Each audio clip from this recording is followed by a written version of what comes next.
let's introduce our teams for battle number 6. We're getting close to this main event. Um, I'm sorry. First team leader of battle number 6 is Nomad's Gambit, led by Nomad Ronan, playing for the Ronald McDonald House. Currently 15th place, not having his first win yet, but looking for that win today. The Oyumons of this team being my boy Blaziken, one of my favorite Pokemon and one of the strongest Pokemon on my team in the last season, being at 2-2 for his KO to faint ratio. The King Gambit being at 0-1, not being played right that first week, and actually hasn't returned ever since that first week. The Yumons of this team being the Lucario, haven't not brought the Lucario yet either, which is surprising because Lucario is fantastic. Lucario is good boy. We also see the Chestnut at 1-2, being able to get its knockout before getting knocked down twice. The Ayumons, the Alolan Sandslash, of course, being another one of my Pokemon that I had on my team last time around. Unfortunately, though, being at 0-2, it's just kind of hard to get the Sandslash set up without the Slush Rush, without having a Pokemon be Whistled Up Hail to get the Slush Rush effect from the Sandslash. Unfortunately, it just makes Sandslash not as useful. Yeah, that's the word. We see the Blaze Breed Paldean Tauros, though, at 1-2. Hold on.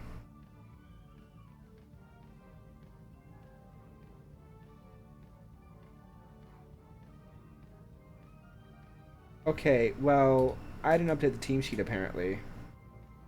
Because Paldean Tauros does not exist on this team anymore.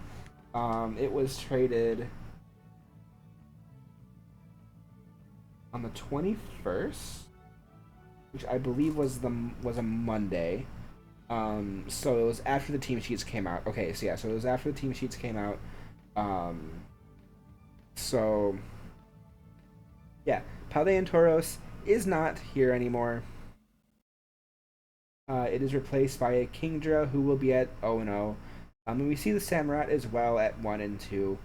The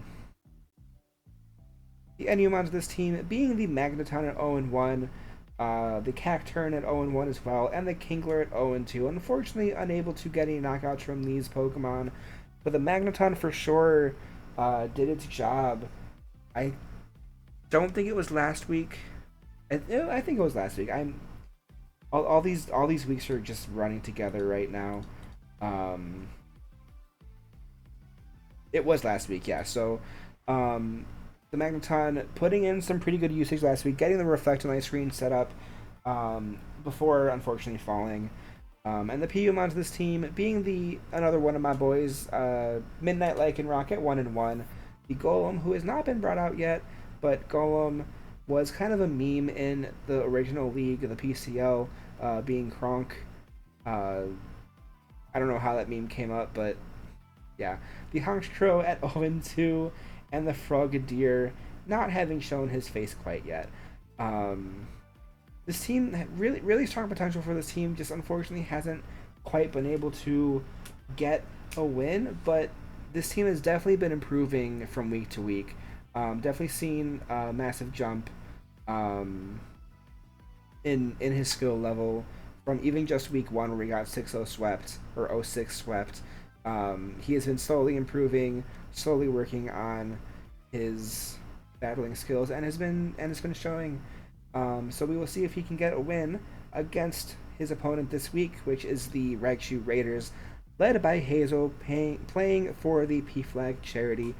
Currently at 12th place at 1-2. Unfortunately, not being able to snag a win after the first week 6-0 sweep. Not even able to get too many knockouts either ever since that sweep. The Breloom sitting at 6-2 at the top of this team. The Azumarill not having shown its face quite yet. The Umons of this team being the Diggersby and the Staraptor. I'm sorry, I'm so tired. I need a co-host.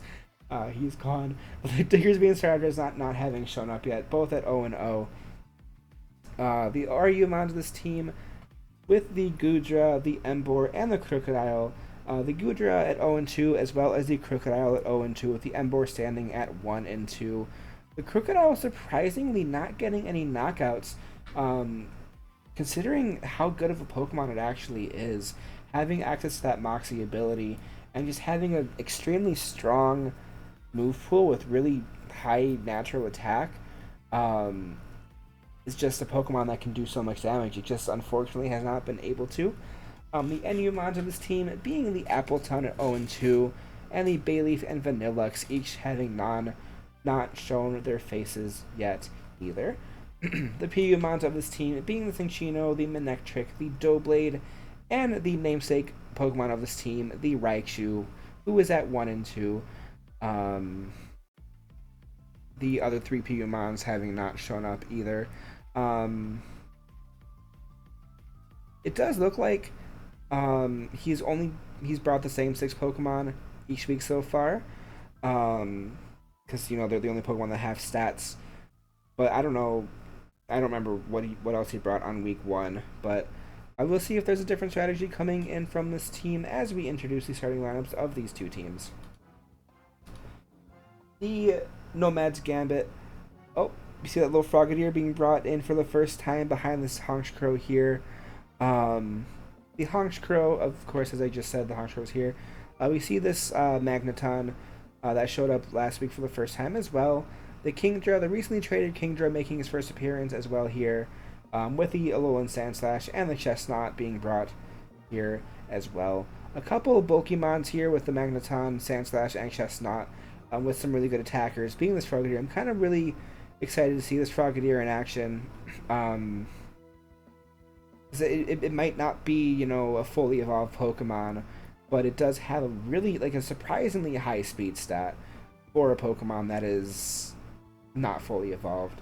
From the Raichu Raiders, though, we do see the same 6 Pokemon that have been brought the past couple of weeks, with the Raichu, the Goodra, the Emboar, the Sporing Breloom, the Appleton, and the Crocodile. Hopefully we can see the Crocodile get some knockouts today, because again, it's a Pokemon that I do want to see more of, and it was a Pokemon that I was gonna draft, but it got stolen from me, so I could not. But let's see the starting Pokemon of these 2 teams, and let's get into battle number 6, the Nomad's Gambit versus the Raichu Raiders. Nomad's Gambit leading with the Magneton again, with the Raichu Raiders leading with the Raichu. Raichu immediately switches into the Crocodile, with the Magneton going for a Reflect right away. Light Screen then being set up from this Magneton, with the Earthquake being set up and taking the Magneton to its Sturdy. Magneton switching out into the Frogadier now, an interesting choice with the Earthquake coming through, but the Frogadier survives it and hits it back with a Surf, but the Surf does not quite knock down this Crocodile. The Earthquake able to take down the Frogadier. But it's not running Moxie, doesn't get the Moxie boost from this knockout. Another Earthquake coming through, of course, resisted hit from this Chestnut, with a close combat coming through to take down this Crocodile. Each team now at 1 Pokemon down. Emboar then swaps in instead of the Crocodile, with the Chestnut swapping into the Kingdra to eat a Quad Resistant Flare Blitz with the Reflect up still. The Emboar switches out into the Appleton, with the Kingdra going for a Scald. Of course, it's going to be a Quad Resistant hit, but it does get the burn. Might not matter, though, because Appleton is a special attacker. Kingdra switches out into the Chestnut, though, with the Apple Acid hitting it, a resisted hit, but dropping the special defense of this Chestnut.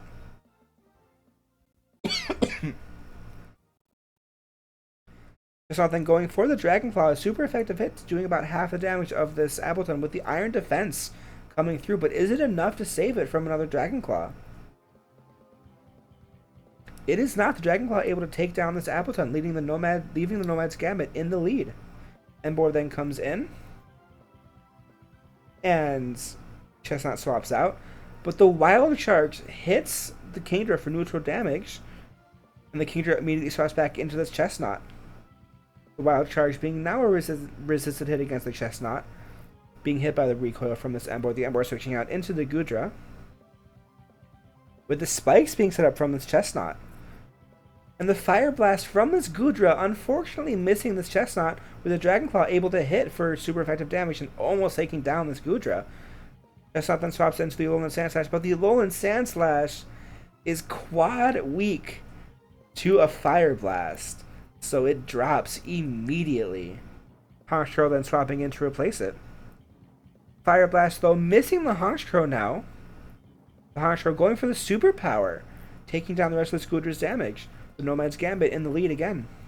And the Moxie boost from this Honchkrow as well. Raichu then swaps in to replace the Goodra. And the Honchkrow immediately switches out into the Chestnut, with the Raichu feeling safe enough to go for a nasty plot. And the Thunderbolt doesn't quite take down Chestnut, though, with the Chestnut hitting back with a close combat and taking down the Raichu.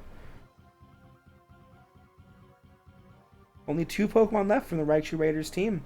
The Emboar then comes in. The paralysis, though, could be a little bit scary. The Chestnut switches in to the Magneton, probably as a sacrifice pick to take down this, to be taken down by the Earthquake.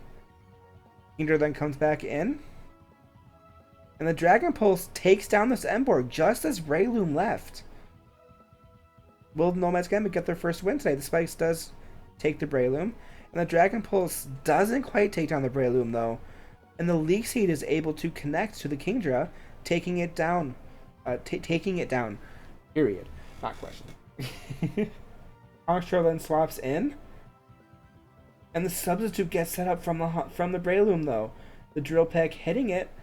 The Toxic Boost, of course, is going to heal it a little bit. And the Spore connects the Honchkrow. The Breloom now actually in a really good position here. The Poison Heal able to heal it a little bit. The Substitute then being set up from this Breloom. Honchkrow then taking a nap still. And the Leak Seed connecting, but the Honchkrow wakes up and goes for the superpower, taking down the Substitute from the Breloom. But the Breloom does outspeed, so it could easily set up another Substitute, as it just did. A Drill Peck connecting, but the Breloom should be able to outspeed here. Breloom now at over half HP for the first time in a while. He switches out into the Chestnut. The Spore then not being affected from the Chestnut, though. The Leak Seed again being an immune hit. And the Dragon Claw not taking down the Breloom, though. Poison Heal able to do a little bit more recovery. And the Substitute being set up again. The Chestnut getting fully paralyzed, though, leaving the Breloom able to get a little bit more toxic healing from it. And the Focus Punch being set up, though, close combat taking down the Substitute, but the Focus Punch will connect and take down this Chestnut. Just the Honchkrow left to fare against this Breloom, but the Breloom does outspeed.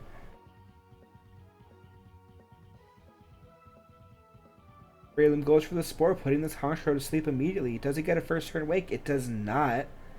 The Breloom then getting a little more Poison Heal recovery and going for another Substitute.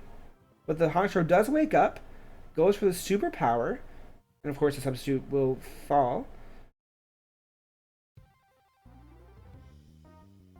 Another Spore, though, landing from this Breloom.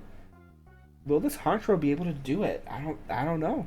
This Breloom already at over half HP. Another Substitute, though, bringing it back down to below half, of course, with the Honchkrow still taking a nap. The Leak Seed gets set up now, but the Honchkrow wakes up, going for a Drill Peck, taking down the Substitute.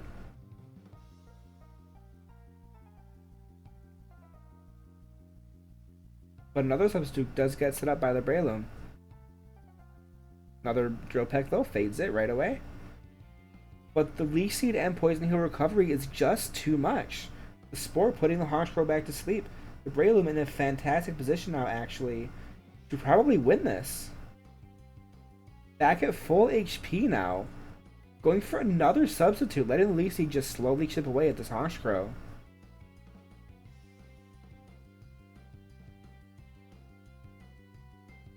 And there goes the Focus Punch. The Honchkrow does wake up, but it's not going to be enough. The Dropek fading the substitute, but the Focus Punch is going to connect and take down the Honchkrow. This Breloom winning the 1v2 battle, and Nomad's Gambit nearly getting their first win, but just getting outplayed, unfortunately, by this Breloom.